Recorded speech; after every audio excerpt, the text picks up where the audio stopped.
자꾸 그렇게 엄마한테 묻는 거예요. 엄마가 나를 낳은 거 맞아요? 나 데려온 거 아니에요? 이제 그런 식으로 애들이 가끔 물을 때가 있잖아요. 자꾸 물으니까 사모님이 하루는 그렇게 대답했답니다. 야, 데려오려면 너같이 못생긴 걸 데려오겠냐? 훨씬 잘생기고 똑똑한 애를 데려오지. 그랬더니 그다음부터 그렇게 묻는 게 없어졌대요. 정말 하나님께서 우리를 인물로, 능력으로 선택한다면 우리가 어떻게 거기에 들어가겠습니까? 훨씬 잘생기고 훨씬 똑똑하고 훨씬 착한 사람들이 많은데, 그러나 하나님께서 우리를 일방적으로 사랑하시니까 은혜로, 긍휼로 선택하신 거죠. 오늘 말씀은 예수님께서 자기가 누구인가라고 하는 걸 보여줍니다. 나는 선한 목자다. 요한복음에는 나는 멋멋이다 이런 표현을 7번 선언을 하시거든요. 나는 이 빛이다. 세상의 빛이다. 나는 양의 문이다. 나는 부활이다. 나는 길이다. 진리다. 생명이다. 이런 식으로 나는 멋멋이다. 이렇게 말씀하시는데, 오늘은 나는 선한 목자다. 이렇게 말씀을 하시죠.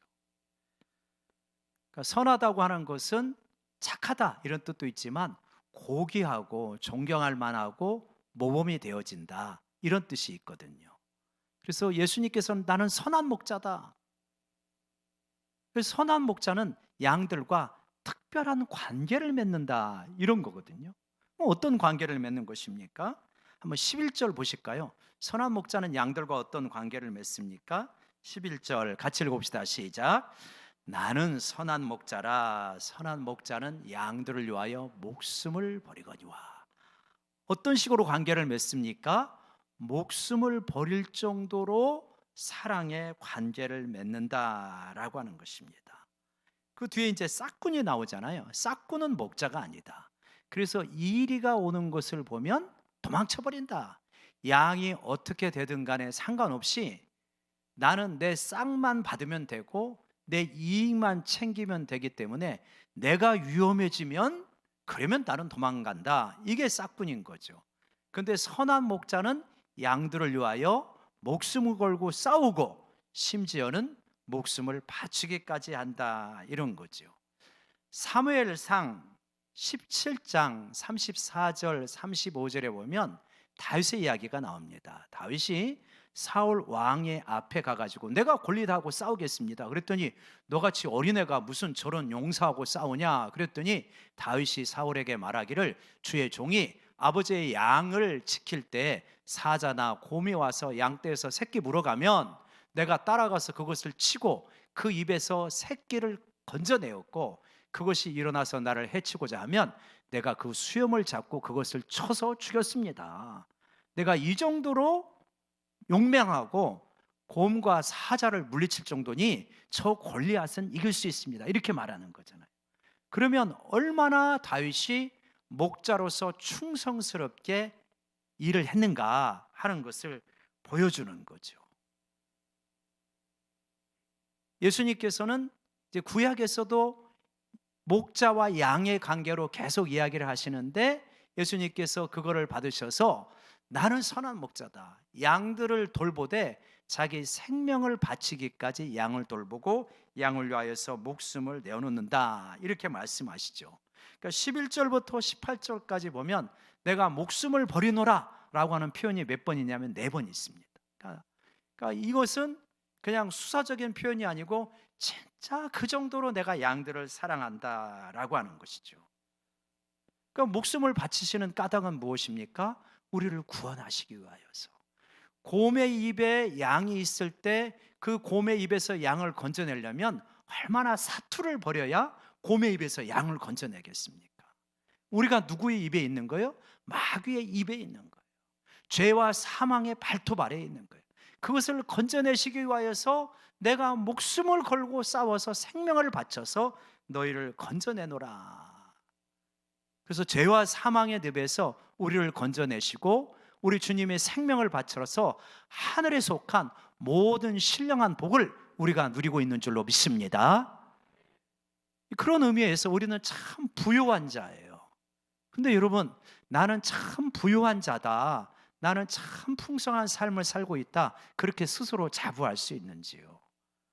우리 대부분은 그렇지 못하다라고 생각하면서 살아갈 수 있는 가능성이 있습니다. 왜 그러냐면 우리가 살아가는 이 시대는 정말 이렇게 우리가 꼭 필요한 것을 갖도록 만드는 사회가 아니고, 우리에게 필요한 것 이상 우리의 욕망을 한껏 부풀린 사회 속에서 우리가 살아가요. 그래서 우리가 가장 내가 가난하구나라고 느끼려면 어디를 가보시면 되냐면 백화점을 가보시면 됩니다. 백화점에 가보시면 좋은 옷은 그냥 몇백만 원 할 거예요. 그런 것이 막 지천으로 쫙 깔려 있죠. 그럼 거기 가서 보면 내가 가난하구나, 내가 초라하구나, 이걸 느끼게 될 것입니다. 수많은 광고들은 우리에게 무엇이 얼마나 더 필요한지를 우리에게 속삭여 줍니다. 너는 저걸 가져야 돼, 너는 저걸 소유해야 돼, 너는 저거를 풍성하게 가져야 돼, 이러는 거죠. 심지어는 이제 친구들의 SNS도 보면 그런 것들이 나오죠. 어디 가서 화려하고 분위기가 좋은 데에서 무엇을 먹고 마시고 그러는 모습을 보면서 나는 여기서 집에서 뭐 하고 있나? 이런 거를 생각하게 되어지죠. 그래서 우리는 분명히 이전 세대, 우리 부모님 세대보다 엄청나게 많은 것을 누리고 있는데 굉장히 빈곤하다고 느낍니다. 우리가 소비하는데 우리에게 꼭 필요한 것을 소비하는 것이 아니라 광고업자와 생산업자와 자본가를 위하여서 소비하는 그러한 시대에 우리가 살아가는 거죠. 그러다 보니까 다들 가난하다고 생각해. 초라하다고 생각을 합니다. 근데 주님은 말씀하신 거예요. 내가 너를 위하여 십자가에 죽을 정도로, 생명을 바칠 정도로 너를 사랑해서 하늘에 속한 모든 신령한 복을 네가 누리고 있다. 너는 영원한 생명을 누리고 있고 신의 성품에 참여한 자이고, 이 썩어지는 욕망이 가득한 이 세상을 상속받는 자가 아니라 영원한 사랑과 공의의 세상을 상속받는 자다. 너의 부유함을 믿어라. 여러분, 이 영적 부유를 누리시며 살아가기를 원합니다. 우리가 살아갈 때 세상하고 거꾸로 살아가야 될 때가 많아요. 너희는 이 세대를 본받지 말고 그랬기 때문에. 그러니까 교회라고 하는 곳은 어떤 곳이냐면 거꾸로 살아가는 곳을 실습하는 곳이 교회다. 세상에서는 잘난 사람들이 대접을 받고 인정을 받지만 교회에서는 좀 못난 사람들이 큰 소리를 칠 수 있는 곳이 교회가 돼야 된다. 거꾸로 살아가는 걸 연습하는 그곳이 신앙의 훈련을 하는 곳이 바로 교회이기 때문에. 그래서 예수님이 나를 위하여 생명을 바친 이것을 바라볼 때 내가 얼마나 값어치가 있고 얼마나 풍성한 존재인가 라고 하는 것을 깨닫게 되어집니다. 그러면서 우리가 점차 회복이 되어지는 거죠. 이 사랑을 느끼게 될 때 회복이 되어지는 줄로 믿으시기 바랍니다. 어느 아버지 이야기인데요, 아들이 굉장히 어려운 일을 당했답니다. 어려운 일을 당했는데 근데 말로 해가지고 이게 회복될 수 있는 수준이 아닌 거예요. 밤에 아들이 잠을 자는지 불면의 밤을 보내는지, 어려운 일 당하면 잠을 잘 잡니까? 못 자죠. 아버지가 조용히 방에 밤에 들어갑니다. 아무 말도 하지 않고 그 옆에 누워 있습니다. 하루, 이틀, 한 달, 두 달. 그러면서 몇 개월이 지나자 그 아들이 이제 말문을 열어서 이야기를 했다 그래요. 그러면서 아들이 회복되어지는 거죠. 여러 마디의 말보다 나는 무슨 일이도 내 편이야. 그래서 나는 네 곁에 있단다, 아들아. 그거를 아무 말도 안 하고 그 옆자리에 누워 있는 걸로 보여주는 거죠. 우리 예수님께서 십자가에 죽으시면서 나는 네 편이야. 네가 아무리 어렵고 힘들더라도 나는 생명을 줄 정도로 너를 사랑한단다. 십자가에서 그렇게 사랑했고 지금도 여전히 사랑한다. 그러니 나를 믿어라 라고 하는 이 주님의 말씀을 붙드시기를 바랍니다. 선한 목자는 양을 위하여 생명을 바치잖아요. 참 좋은 지도자가 어떤 지도자인지 말해주는 거예요. 우리는 이 선한 목자 되시는 예수님의 그 사랑을 느끼고 감격하기도 하지만 우리도 따라가야 되는 거예요. 너도 선한 목자가 되어라, 이러는 거죠. 특별히 여러분, 우리가 구역장이시거나 권찰이시거나 교사가 되시거나 그러시는 분들은 선한 목자 되시는 예수님을 닮아가려고 애쓰기를 원합니다. 크게 보면 지도자는 두 유형이 있는 거예요. 하나는 자기 영광과 자기 이익을 위하여서 지도자의 역할을 하는 사람, 또 한 부류는 양들, 백성들을 위하여서 헌신하고 희생하는 부류, 이렇게 크게 보면 두 부류가 있어요. 그러니까 저도 이 말씀을 묵상하면서 나는 어디에 가까운가? 우리가 저 사람은 지도자이지만 참 지도자는 아니다라고 하는 사람은 어떤 사람이에요? 자기 영광을 위하여서 그 일을 하는 사람이에요. 자기 이익과 목적을 위하여서 그 일을 하는 사람이에요. 근데 저분은 진짜 저도 지도자구나 라고 하는 건 뭐냐면 양들을 위해서 희생하는 거예요. 선한 목자는 바로 이러한 사람이다. 여러분, 우리가 예수님을 따라가면서 자꾸 나의 이익과 영광만이 아니라 양들을 위하여서 희생하는 법을 배워가는 선한 목자로 자라가기를 원합니다. 선한 목자는 양들을 위하여서 생명을 바치잖아요. 근데 또 하나가 있어요. 14절 한번 같이 보실까요? 우리 14절 같이 한번 읽어보겠습니다. 시작. 나는 선한 목자라. 나는 내 양을 알고 양도 나를 아는 것이. 선한 목자와 양의 관계는 친밀함의 관계입니다. 그러니까 목자는 양을 잘 알아요. 이름만 아는 게 아니라 그 내면 속에 있는 그 모든 삶의 애환, 어려움, 아픔, 이거를 압니다. 이해를 하시는 거죠. 사실 그렇잖아요. 누가 내 속을 좀 알아줬으면 좋겠다, 이런 마음을 품을 때 얼마나 많습니까? 나의 이 외로움, 나의 두려움, 나의 불안함, 나의 자부심, 나의 용기, 내가 분투하는 것, 이런 거 누가 좀 알아줬으면 좋겠다, 이럴 때가 있지 않습니까? 이 예수님은 우리를 잘 아신다 그래요. 그래서 우리에게 정말 무엇이 필요한지를 아시고 우리를 이끌어 주십니다. 얼마나 잘 아시는지 성부 하나님과 성자 예수님이 하나가 되듯이 그렇게 잘 아듯이 우리를 아신다는 거예요. 우리가 그걸 어떻게 할 수 있느냐? 주님이 정말 나를 잘 아시는구나 하는 걸 어떻게 알 수 있습니까, 여러분? 주님과 동행하다 보면 알 수 있어요. 내가 주님과 기도하면서 정말 주님 앞에서 주님, 이런 부분은 제가 좀 힘드네요, 이렇게 말씀하시고, 주님, 나는 이렇게 좀 성장하기를 원하는데, 이랬을 때 주님께서 내 필요를 정확하게 아시고 그러면서 그거에 걸맞는 환경을 열어주셔요.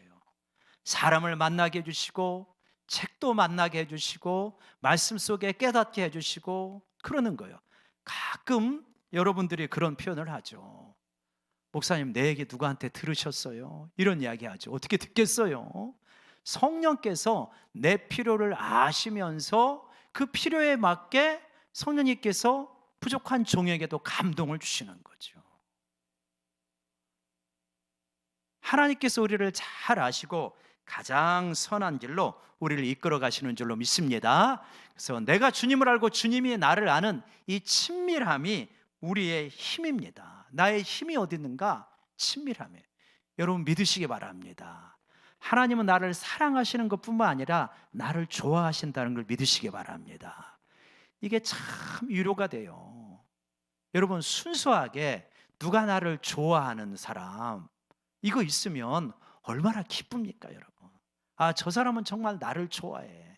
그러니까 의지를 가지고 막 사랑하려고 애쓰는 거, 그런 거 말고 그냥 인간적으로 좋아하면 좋죠, 여러분. 근데 예수님이 나를 좋아하세요. 내 약점을 다 아시는데도 나를 좋아하셔요. 나는 네가 좋단다. 나는 네가 이렇게 나하고 혼자 있는 시간에 나는 정말 행복하단다. 나는 너에게 내 사랑을 전해주고 싶어. 너의 힘은 나를 아는 거에 있는 거야. 이런 말씀을 들려주시는 거죠. 이런 느낌을 주시는 거죠. 주님이 여러분 좋아하신다는 걸 믿으시기 바랍니다. 한번 가슴에 손 얹고 한번 같이 속삭여 볼까요? 예수님은 나를 좋아하신다. 예수님은 나를 좋아하셔요. 그렇게 나를 이해하십니다. 그렇기 때문에 환난과 어려움이 있을 때에도 예수님께서는 우리를 잘 알고 도와주십니다. 히브리서 4장 15절과 16절에 보면 이렇게 말씀을 하셔요. 우리에게 있는 대제사장은 우리의 연약함을 동정하지 못하실 이가 아니요, 우리가 연약하고 부족하면 사람들은 별로 안 좋아합니다.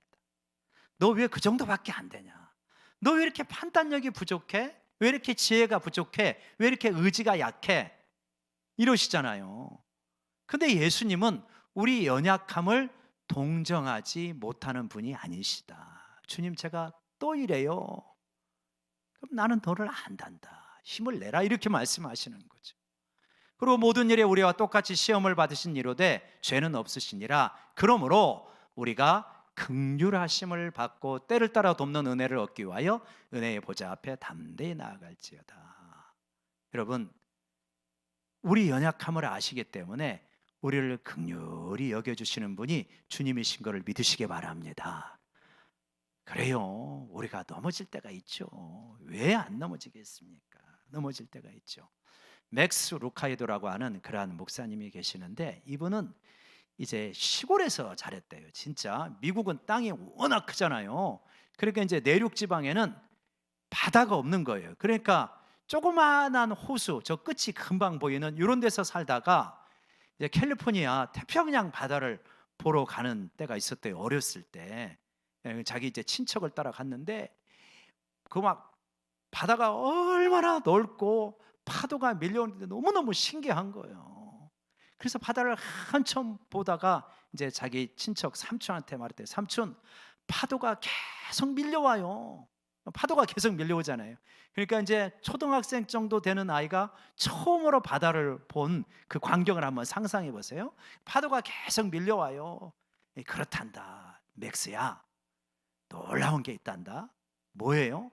오늘 밤에도 파도는 계속 밀려올 거야. 그러는 거예요. 그래서 파도를 이렇게 보고 있는데 또 이제 삼촌이 그러는 거예요. 맥스야, 놀라운 게 있단다. 뭐예요? 1000년 전에도 파도는 이렇게 밀려왔단다. 아, 그래요? 대단하네요. 또 파도를 한참 보고 있는데 삼촌이 그러는 거예요. 맥스야, 놀라운 게 있단다. 뭐예요? 우리가 죽은 1000년 후에도 파도는 저렇게 밀려올 거란다. 그러면서 맥스 루카이도 목사님이 자기 어린 시절의 이야기를 하면서 이렇게 말하는 거예요. 파도가 1000년 전에도 밀려오고 1000년 후에도 밀려오고 하루에도 수도 없이 밀려오듯이 여러분, 우리가 1000번을 넘어져도 하나님의 긍휼하심은 우리 가운데 온다는 걸 믿으시기 바랍니다. 우리의 허물과 약점을 고백하면서 주님, 저는 또 넘어졌어요. 저는 이렇게 연약해요. 해도 긍휼의 파도는 우리에게 밀려오는 거예요. 왜냐? 십자가에 죽으실 정도로 우리를 사랑하시니까.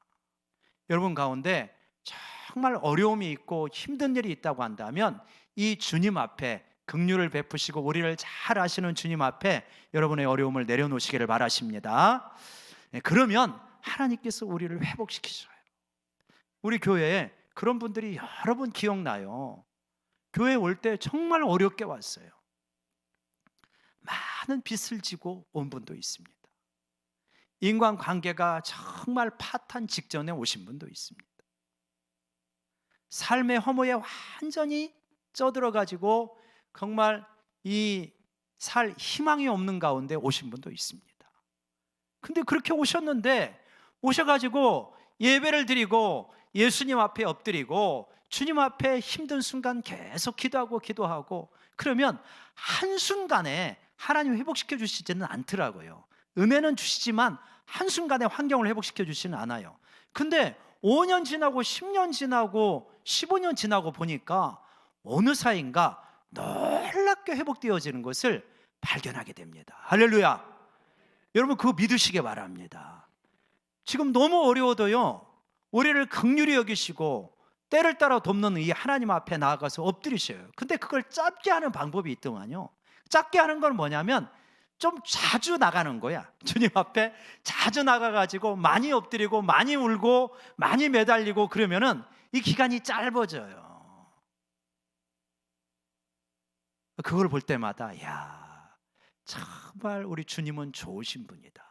저렇게 회복시키시는구나. 저렇게 놀랍게 회복시키시는구나. 여러분 주님 앞에 많이 엎드려서서 놀라운 회복과 풍성함의 역사를 체험하시기를 주의 이름으로 축원합니다. 예수님이 자신을 선한 목자로 말씀하시는 까닭은 뭐예요? 우리 보고 뭐 되라는 거예요? 너희는 좋은 양이 되어라. 좀 순한 양이 되어라. 억센 양, 염소 같은 양 되지 말고 여기저기 막 받고 그러는 양 되지 말고 주님의 말씀을 잘 듣는 순한 양이 되어라. 고집 피우는 양, 어리석은 양, 그냥 여기저기 들이받는 양이 되면은 고생이 많습니다, 여러분. 힘겨워요. 근데 주님의 말씀을 잘 듣는 순한 양이 되면 그러면 어떻게 되냐면 정말 복된 삶으로 하나님께서 이끌어 주시는 거예요. 하나님께서 우리 삶을 네가 알아서 살아가라 이렇게 하는 게 아니에요. 양은 재주가 없습니다. 잘 아시죠? 양은 재주가 없어요. 어디에 좋은 풀이 있는지 몰라요. 저 사람을 만나서 될지 안 될지 어떻게 알아요? 그 사람 뱃속을. 주님은 아시는 거예요. 믿지 않는 자와 멍에를 같이 매지 말아라. 어디가 쉴만한 물가인지 어떻게 알아요? 근데 주님은 아시는 거예요. 악은 어떤 모양이라도 버려라. 근처에 가지도 말라는 거예요. 예수 믿으면서 자꾸 이 어떤 근처에 가서 노는 분 있죠. 낭떠러지 근처에 가서 놀고 선악과 근처에 가서 놀고 죄 근처에 가서 놀고 그러면서 마치 경계 싸움 하듯이 에이 그래도 뭐 더 깊이만 안 들어가면 되지 뭐 이런 거 있잖아요. 그거 인생 낭비하는 겁니다. 선악과 근처에 가서 놀면 유혹을 받게 돼 있는 거예요. 생명나무 근처에 가서 놀아야지요. 예수님께서는 우리를 선한 목자가 되셔서 인도하십니다. 그러면서 너는 나를 믿어라 라고 말씀하셔요. 나를 믿고 나의 인도함을 받고 따라오너라 라고 말씀을 하셔요. 우리가 믿는다 라고 할 때는 두 가지 차원이 있습니다. 우리가 믿는다 라고 하는 것은 뭐냐면 첫 번째로는 뭘 믿는다면 복음을 믿는 거예요. 복음의 내용을 믿는 것입니다. 사도신경의 내용을 우리가 믿는 거예요. 우리 PPT 보여주시면 사도신경의 내용을 믿습니다. 하나님이 천지를 창조하시고 예수님께서 타락한 우리를 위하여 십자가에 못 박아 죽으시고 부활하시고 승천하시고 재림하실 것이다. 성령을 믿고 거룩한 공예를 믿고 성도가 서로 교통하는 걸 믿고 이런 걸 믿는 것입니다. 이 믿음이 우리에게 있는 걸 감사하시기 바랍니다. 이 믿음 아무나 있는 거 아니에요. 이거 어떻게 예수님이 동정녀 탄생을 하시고 십자가에 나를 위하여 죽으시고 부활하신 걸 믿습니까? 이거 대단한 거예요. 아무리 믿고 싶어도 어떤 사람은 못 믿습니다. 근데 우리에겐 그런 믿음을 주셨어요. 그냥 이 자체로 할렐루야입니다. 이 복음의 내용을 믿는 거예요. 근데 여기서 그치면 안 됩니다. 사도신경적 신앙 고백에서 그치면 복음의 반절만 누리며 살아가는 거예요. 두 번째 단계가 있어요. 두 번째 단계는 뭐냐면 이 복음을 완성시키신 예수님을 믿는 거예요. 예수님을 인격적으로 믿고 신뢰하고 따라가는 거예요. 그래서 성경에서는 예수님이 나를 믿으라고 할 때 내 안에 믿으라 이런 표현을 쓰세요. 원어적으로는 내 안에 믿어라. 그러니까 나를 믿어라는 게 맞는데 그게 아니고 내 안에 믿으라는 거예요. 영어로도 believe in이라는 표현을 쓰셔요. 이 뭐냐? 주님의 인격을 전적으로 신뢰하고 따라오라는 거예요. 주님의 인격을 신뢰하고 주님의 행하신 일을 믿지만 너는 나의 인격 전체를 신뢰하며 따라와봐 이런 거예요. 대단한 거죠. 그러니까 그분을 믿기 때문에 그냥 내 인생을 맡기고 가는 거예요. 오죽 알아서 잘 하시겠냐. 비유로 말하면 이렇습니다. 우리 교회도 몇 번 오셨던 양용희 교수님이 계시는데, 이 교수님이 인격적으로 굉장히 신뢰할 만한 분이에요. 근데 이제 이분이 은퇴를 하시고 강원도 문막에 가셔가지고 거기서 이제 집을 짓고, 이렇게 그쪽 아시는 분들하고 이제 조그마한 타운 몇 개 동을 짓고 거기서 이제 사셔요. 그러면서 지난번에 있었던 유기론 목사님 한번 갔다 왔다고 하더라고요. 예. 근데 저는 못 가봤는데, 제가 어느 날 불현듯이 이런 생각이 드는 거예요. 나도 만약에 나중에 은퇴하면 문막에 가서 살까? 저 은퇴한 다음에 문막 빨리 가세요 그러지는 마세요. 생각만 해봤다는 거야. 근데 나도 은퇴하면 문막에 가서 살까? 가보지도 않았어요. 근데 왜 그런 생각을 해요? 그분을 신뢰하니까. 그분이 곁에 있다면 충분히 살만한 삶이 될 것이다. 신뢰하니까 그렇게 되는 거예요. 그거 엄청난 거잖아요. 그냥 거주지를 완전히 옮겨가지고 거기서 산다는 거는. 예수님을 믿는다는 것은 예수 안에 믿는다는 이것입니다. 주님 믿고 그냥 다 살아볼까? 주님이 가라면 가고, 이 직업 택하라면 이 직업 택하고, 이쪽으로 이사 가라면 이쪽으로 가고. 어떻게 그게 가능해요? 주님의 인격을 신뢰하니까 오죽 잘 알아서 나를 이끌어 주실까? 이 마음이 있는 거예요. 대학이든 직업이든 결혼이든 이사든 뭐든 간에 오죽 잘 알아서 가장 선한 길로 이끌어 주실까? 이게 믿어지니까 주님 안에 믿고 따라가는 거죠. 근데요, 이렇게 따라가면 결코 후회함이 없다는 것을 체험하게 될 것입니다. 가장 잘 왔구나. 여러분, 우리가 잘 살기를 원하잖아요. 누구나 인생 좀 잘 살고 싶다. 근데 살아놓고 보니까 엉터리로 산 경우가 많은 거예요. 근데 그때 보니까 뭐냐면 주님 안에 있지 않았던 거예요. 주님과 독립적으로 살아놓고 보니까 엉터리였어. 근데 주님 안에 있으면서 좀 답답한 거 아니야? 좀 더 다이나믹한 인생을 살고 싶은데, 뭐 이런 생각을 하는 것 같은데, 지나놓고 보니까 주님 안에 있는 삶이 생명을 얻고 더 풍성하게 사는 삶이었구나. 이거를 체험하게 됩니다. 여러분 주변을 잘 관찰해 보시기 바랍니다. 한 10년, 20년, 30년 단위로 관찰해 보면 예수님 안에서 사는 사람과 예수님 밖에서 사는 사람과 예수님 안과 밖을 왔다 갔다 하면서 사는 사람과 정말 달라요. 예수님 안에 믿고 살아가면요, 내가 온 것은 양으로 생명을 얻게, 더 풍성하게 얻게 하려 함이라 이 삶을 살아가시는 줄로 믿습니다. 여러분, 예수님 안에서 살아가시기를 바랍니다. 예수님을 전폭적으로 믿고요, 신뢰하시는 거예요. 뭘 하든지 간에 예수님 어떻게 하면 좋을까요? 예수님과 24시간 동행하려고 믿고 따라가는 거예요. 그러면요, 참 놀라운 것들을 이렇게 체험하게 해주십니다. 작은 것도 참 재밌게 인도하시는구나, 이런 거 느껴요. 저는 지난주에 이제 어머니 뵈러 이렇게 갔다 왔는데, 요즘 저는 이제 새벽에 기도할 때 그런 기도를 자주 하거든요. 하나님, 오늘 하루도 하나님께서 일상 속에 숨겨진 보화를 발견하는 하루가 될 줄로 믿습니다. 기대가 되는 거예요. 오늘은 어떤 선물을 주실까? 어떤 보물을 발견하게 될까? 그래가지고 이제 어머니를 이제 뵈러 갔는데, 이제 그 아들이 수강 신청을 해야 되는 이 타이밍이 또 공교롭게도 그날이 되는 거예요. 그러니까 여러 가지 이렇게 조율하고 그런 것이 좀 복잡했어요. 근데 이제 갔는데 어머니를 뵙고 수강 신청도 잘하게 하고, 또 이제 맛집도 찾아가고, 뭐 이제 그리고 한번 화면 보여주시기 바랍니다. 군산에 가면 여러분, 이성당이라는 한국에서 제일 오래된 빵집이 있어요. 그 이성당에 있는데 저는 초등학생 때 이성당에 가보고 처음 가봤어요. 그랬더니 옛날에 이성당이 이랬었나 모르겠더라고요. 네. 그리고 이제 그 맛집을 갔는데 딸이 가르쳐 주는 거예요. 아빠, 여기가 8월에 크리스마스에 나왔던 그 사진관이라고.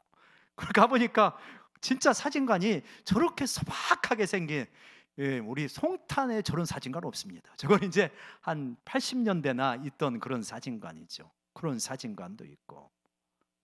그래서 그날 참 많은 것들을, 대화도 풍성했고 어머님도 참 기쁘게 만났고 수강시청도 하고 또 여러 가지 일도 처리하고 그러면서 참 하루가 풍성하다. 그래서 오면서 그런 것들을 나눴어요.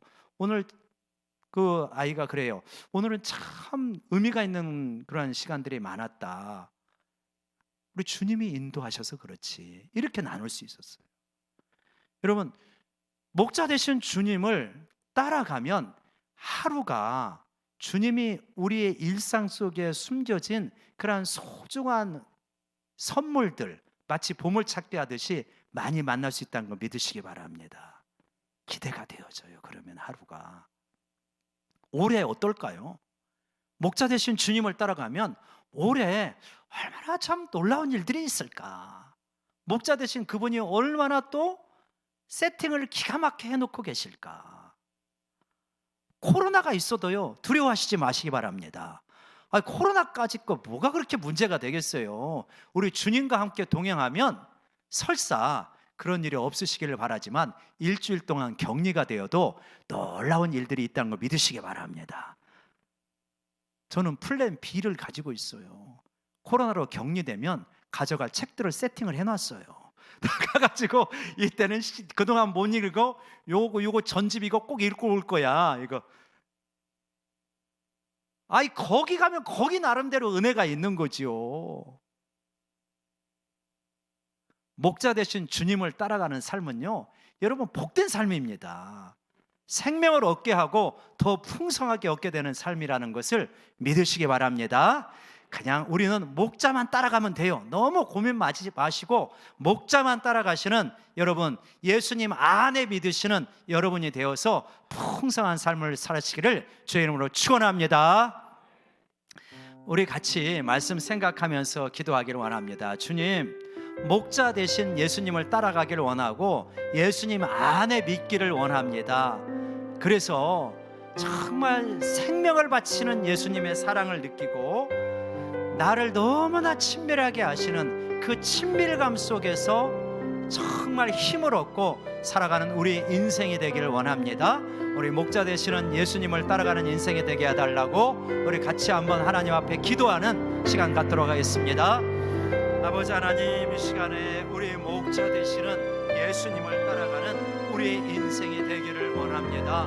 하나님이여, 주님께서 붙잡아 주시고 아버지 하나님이여, 선한 목자 되시는 예수님을 하나님을 믿고 살아가는 우리의 인생이 되어줄 수 있도록 주님이여 도와주시옵소서. 내 힘으로 하나님 살아가는 것이 아니라 정말 목자 되시는 예수님, 내 삶을 이끌어 주시고 한 걸음 한 걸음 기가 막힌 곳으로 이끌어 가시는 주님을 믿고 살아가는 우리의 인생이 되어줄 수 있도록 주님께서 도와주시고 하나님이여, 힘겹고 어렵다고 낙심하지 아니하고 목자 되는 주님을 살아가기 때문에 복된 삶이 되어줄 수 있도록 도와주옵소서. 아멘. 사랑의 주님, 우리의 목자 되시는 주님, 양이 된 우리가 우리 주님을 따라가면서 순한 양이 되기를 원합니다. 주님의 음성을 잘 듣고 주님의 인도를 따라가는 양이 되기를 원합니다. 거기에는 꼴이 있습니다. 푸른 초장이 있습니다. 쉴만한 물가가 있음을 고백합니다. 주여, 이것이 이론적으로가 아니라 하루하루의 삶에서 그 풍성함을 누리게 하여 주옵소서. 내가 온 것은 양으로 생명을 얻게 하고 더 풍성히 얻게 하려 함이라 하셨는데, 그 영적인 생명, 신적인 생명, 그 풍성한 생명을 실제로 누리고 하늘에 속한 모든 신령한 복을 누리는 양으로서 살아가게 하여 주옵소서. 예수님의 이름으로 기도드리옵나이다. 아멘.